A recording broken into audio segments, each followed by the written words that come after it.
বিসমিল্লাহির রহমানির রহিম। আসসালামু আলাইকুম। জনতা রান্নাঘর থেকে সবাইকে জানাচ্ছি শুভেচ্ছা। আশা করি সবাই ভালো আছেন। আজকে যে রেসিপিটি করব সেটা হচ্ছে চিকেন মশলা ফ্রাই। সেজন্য এখানে আমি 400 গ্রাম চিকেন নিয়ে নিয়েছি, আর চিকেনগুলো একটু ছোটো ছোটো করে কেটে নিয়েছি। এই যে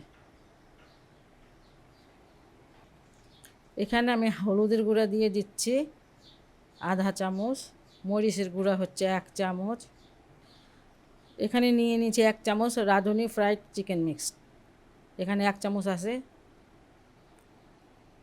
আর এখানে 1 চামচ দিয়ে দিচ্ছি লেবুর রস,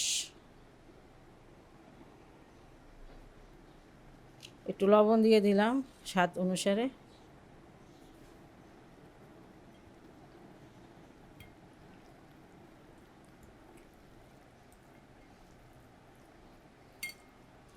এটা মাখিয়ে নিয়েছি, আর এটা ঢেকে আমি 30 মিনিটের জন্য রেস্টে রেখে দেব।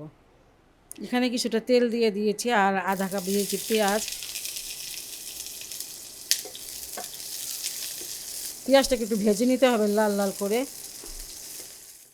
পেঁয়াজটা ভাজা হয়ে গেছে, আর এটা আমি উঠিয়ে নেব। এখানে 1 টেবিল চামচ আমি দিয়ে দিচ্ছি রসুনটা ক্রাশ করে নিয়েছি।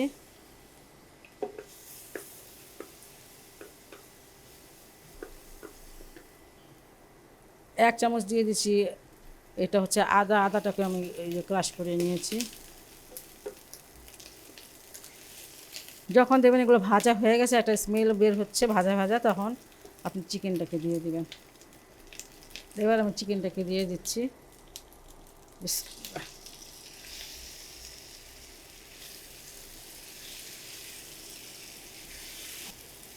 আদা রসুনের সাথে চিকেনটাকে ভেজে নিতে হবে প্রায় 10 মিনিটের মতন।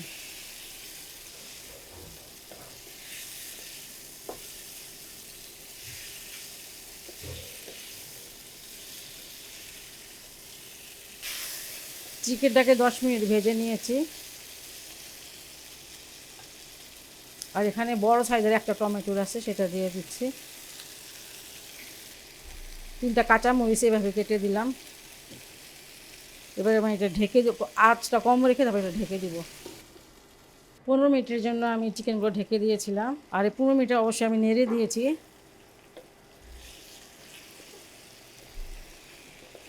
এখানে গরম মশলার গুঁড়া দেওয়ার কোনো প্রয়োজন নাই।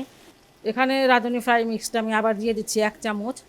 আর এটার টেস্টটা এত বেশি হয় যে অন্য কোনো মশলা লাগে না। দেখলেন যে আমি গরম মশলা কিন্তু দেই নাই, ঠিক আছে? আর এটা যদি ব্যবহার না করেন তাহলে বুঝবেন না এটার টেস্টটা। আঁচটা কিন্তু একদম কম আছে এখনও, আর এটা কমই আমি আবার আরও 10 মিনিট রান্না করব। সে যে পেঁয়াজের বেরেস্তাটা সেটা আমি দিয়ে দিলাম, একটু ভেঙে ভেঙে দেই। আর কিছুটা ধনিয়া পাতা দিলাম, আর যে বাটার দিয়ে দিলাম 4টা কিউব দিয়ে দিলাম বাটারে। আবার একদম কম আঁচে এখন আমি 10 মিনিটের জন্য আবার রেখে দিব।